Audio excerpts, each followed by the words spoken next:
Assalamu alaikum. This is Monday, 17th of October 2022, and in our broadcasts, Reflections on the Holy Quran, this is broadcast number 364. And these days we are looking at verse 105 of Al-Baqarah, chapter 2 of the Holy Quran, and this is the third broadcast in that series. We want to apologize that although our podcast was broadcast, as was the virtual mosque radio station, but something went wrong with our video broadcast, and we didn't manage to broadcast the video. So we apologize for that. These broadcasts are brought to you by Laser, Lahore Ahmadiyya School of Education in Religion, which is a branch of the Lahore Ahmadiyya movement or Ahmadiyya Ishayat Islam. This organization is known by 2 or 3 different names. And the Ahmadiyya movement was founded by Hazrat Mirza Ghulam Ahmad Sahib of Qadian, Rahmatullah Alayh. And his teaching was that although other people say that after the Holy Prophet another prophet will come, no prophet can now come, because the Holy Quran says the Holy Prophet was Khatamun Nabiyyin, and the Holy Prophet explained that by saying, La Nabi Abadi, there is no prophet after me. So now no prophet can come, whether it is an old prophet or a new one. Similarly, he taught that although other people start calling each other kafir and heretic at the slightest excuse, the Holy Prophet Muhammad had said that if one reciter of the kalima says to another reciter of the kalima that you are a heretic, you are a kafir, then this fatwa, this dispensation returns and falls upon the person who utters these words. So leave it to God to decide who's right and who's wrong.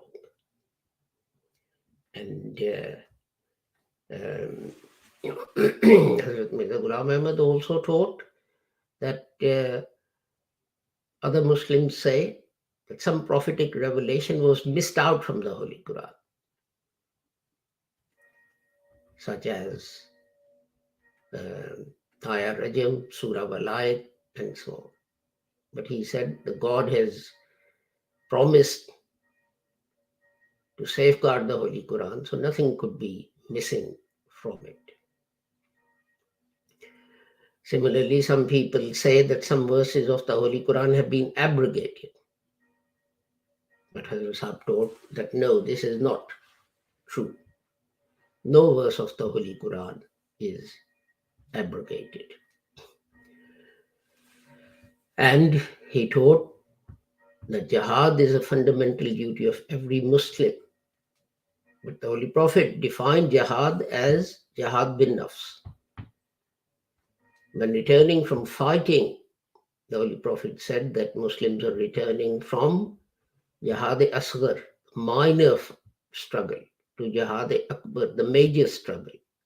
And then explain that a jihad against yourself is the main struggle. Hazrat Mirza Ghulam Ahmad Sahib, he claimed to be a mujaddid in a series of mujaddideen who had appeared before him, but he did not claim to be a prophet. His tombstone said mujaddid. It did not say prophet. So with that, let us turn to the verse of the Holy Quran that we are going to discuss, which, as we said, was 105,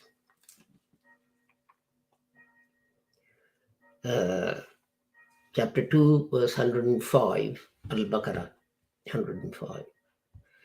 أعوذ بالله من الشيطان الرجيم بسم الله الرحمن الرحيم ما يود الذين كفروا من أهل الكتاب ولا المشركين أن ينزل عليكم من خير من ربكم والله يختص برحمته من يشاء والله ذو الفضل العظيم. Neither those who disbelieve from among the people of the book, nor the polytheists, like that any good should be sent down to you from your Lord. And Allah chooses whom He pleases and Allah chooses whom He pleases for His mercy. And Allah is the Lord of mighty grace. And today, words we are going to look at are min, akhli, and al-kitab. So let me turn to my notes on the computer.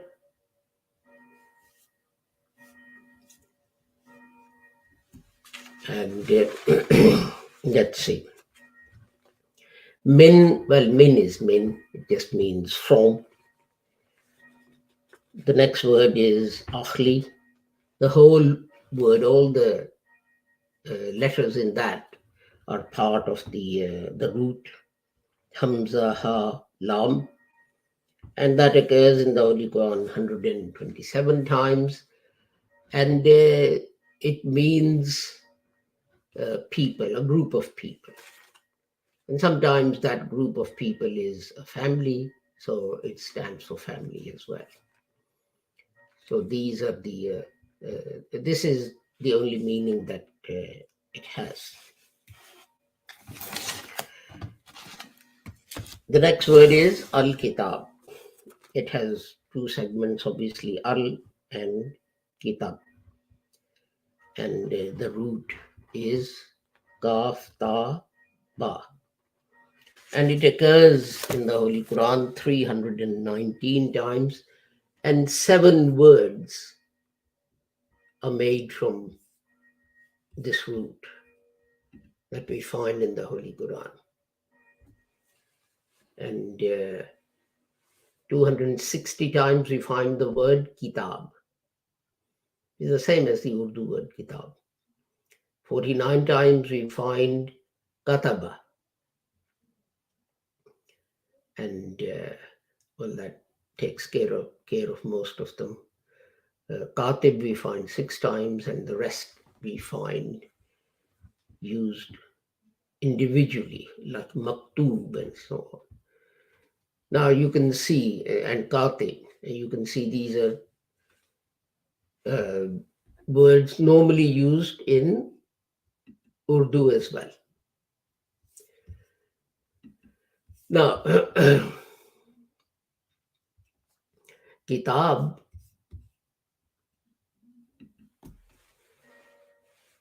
actually means that you take 2 pieces of leather, skin, and you sew them together. For example, Katabtu siqa'a, and I sewed together the water carrier. Some of you might know that in hot countries, Pakistan, for example, you have a leather container which is sewn together with a neck and a mouth, and it's filled with water. And then, if you're hot, you try and find a person carrying that, and you can pay them to drink some water. So basically, what we're doing is we're taking some things and sort of joining them together. And this is why writing uses the same word, because we take letters and we join them together and we make words, and then we join words together and we make sentences. But, and this is interesting, that although in Urdu, kitab is restricted to written words, but in Arabic, metaphorically, speech is also can use the same word. For example, the Holy Prophet, right at the beginning, chapter 2, verse 1 says, Alaf Lam Mim Zalikal Kitabu La Raiba Fi. This book, there's no doubt in it. Now people say, well, this means the Holy Quran. Yes, it may mean the Holy Quran, but it can also mean what God has spoken, God's revelation. And there's, you won't find any doubt, any contradiction or anything. So it can mean that as well. Again, chapter 19, verse 30. Inni Abdullahi Nijal Kitab. I'm a servant of Allah, Abdullah. And he has given me Kitab. Now, God didn't send the Holy Prophet Muhammad a written book, printed or handwritten on pages, and Gabriel came down and handed the Holy Prophet the book and said, well, there you are. It was spoken revelation. It was oral. It was communicated to the Holy Prophet, and he then recited it and got people to write it down and so on. So when God says in chapter 19, verse 30, Inni Abdullah, I'm God's servant. Nijal Kitab, he has given me the book. That refers to God's speech, God's revelation. So, so eventually what happened was, as happens with all these things, that, Al-Kitab became known, became applied to only sort of written texts. So when the word Kitab went from Arabic into Urdu, for example, its meaning became restricted, and it stood only for, the sort of book you buy at W.H. Smith's. Something, a compilation in something is committed to writing. Now, another reason that what I'm saying is correct is verse 4, chapter 153, where God says, Yas'aluka ahlul kitabi an tanazzila alayhim kitabam minas samai. And people of the book, they ask you that you bring down from heavens a written manuscript. So that proves the fact that when the Holy Prophet talked about the book and so on, it was um, referring to God's revelation. It was referring to speech. And people of the book are now saying, well, you tell us that God has told you this. That, okay, if you're a true prophet, climb up into the heavens and bring down what? Bring down a written, printed book.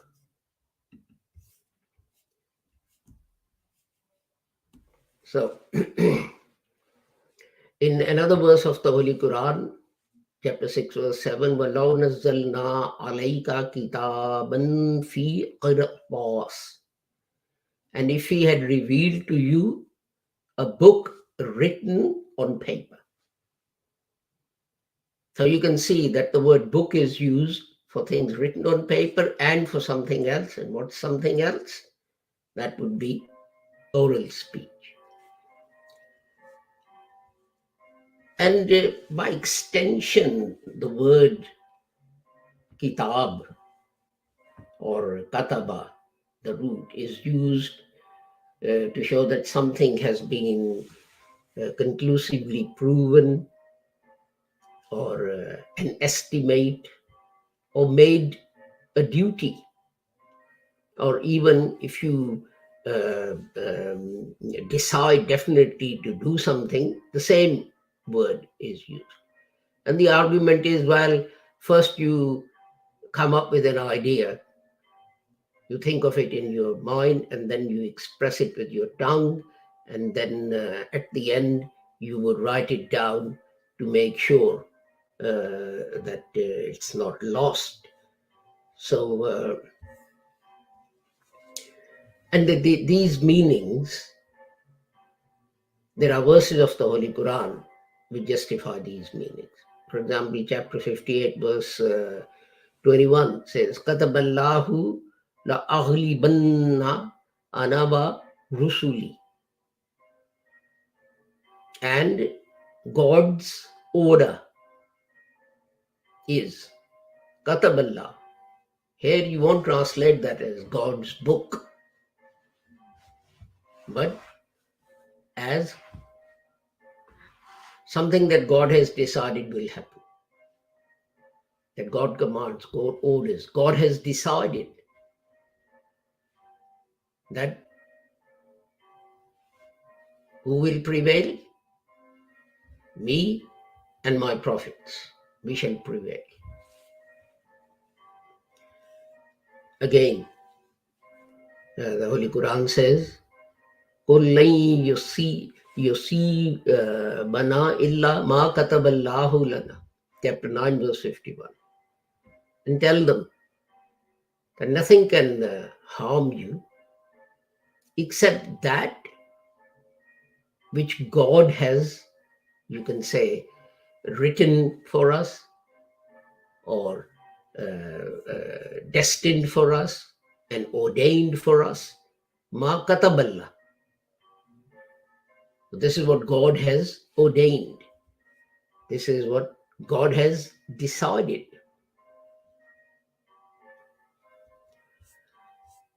So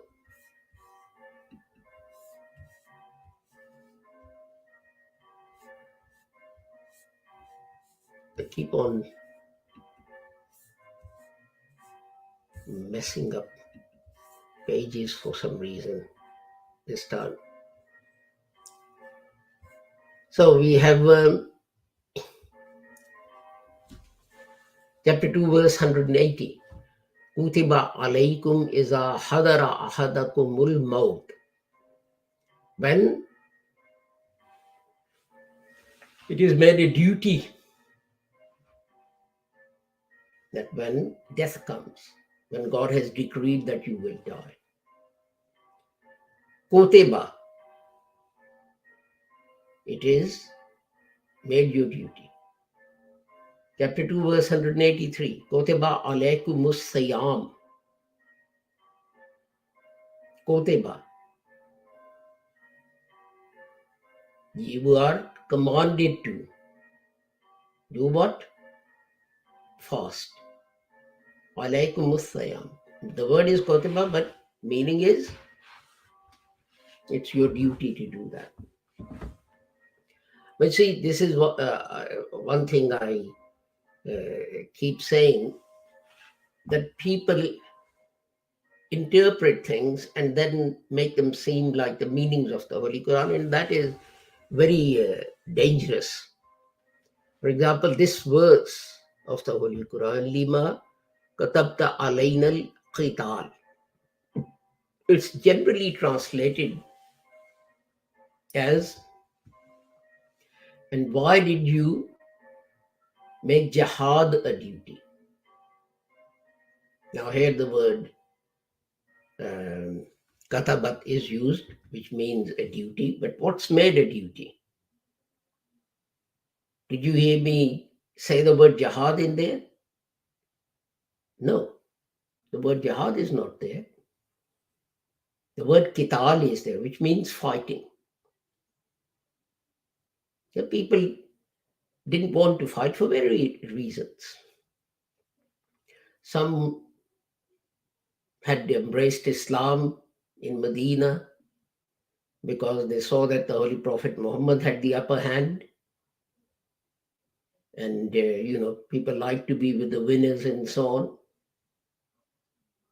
But then God says, if you're attacked, you've got to fight, defend yourself. And they didn't like that. But this is about fighting, qital, killing. And not about jihad. Jihad is something totally different.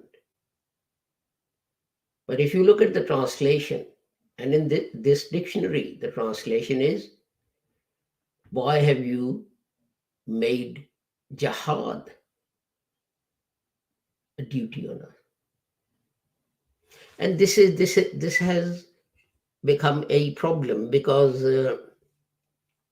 people can't be bothered to read the Holy Quran themselves. They listen to someone and the man says, maybe in all sincerity, this is what he thinks it means. That it means this, that, or the other. And people just accept that. And this is how the original message of Allah to the holy prophets Moses and Jesus and David and others become changed. That people heard that, and rather than write down what God had said, they wrote down what they understood God to have said. And this is why it's so important that you write down the original Arabic, so that if someone wants to check the translation further, they can do this.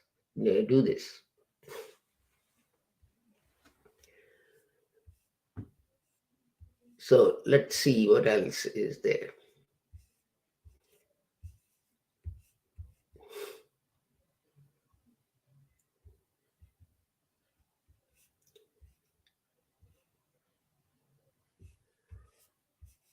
Here we have Ulaika kataba fi qulubihimul imana wa ayyadahum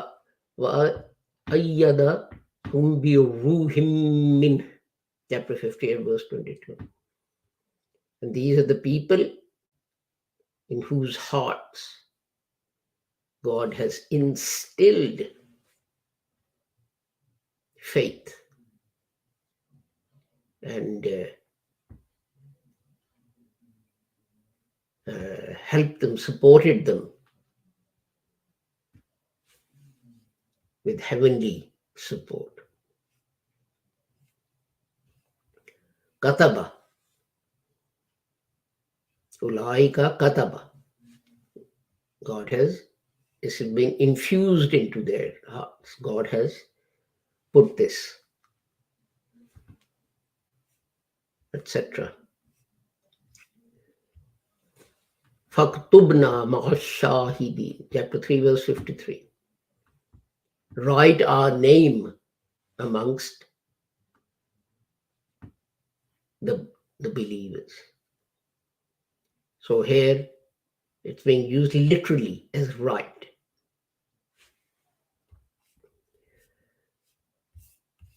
So it's very important to remember that rather than just take the first meaning of something, we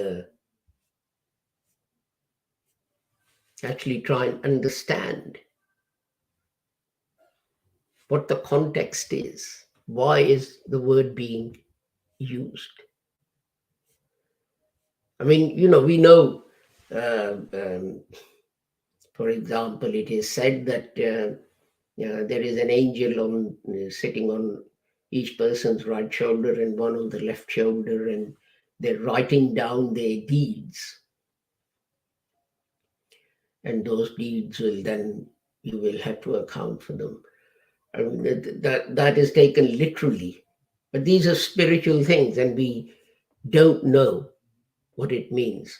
But it's taken to be literal that this is so. Here's another use of the word in chapter 6, verse 54. Katama rabbukum ala nafsihi rahmah. And God has made it his duty. The word is kataba.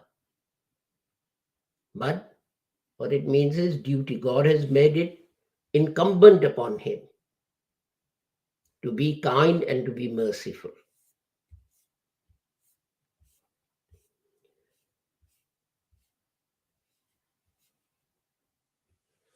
And as I said, kataba it is also then taken to mean fate.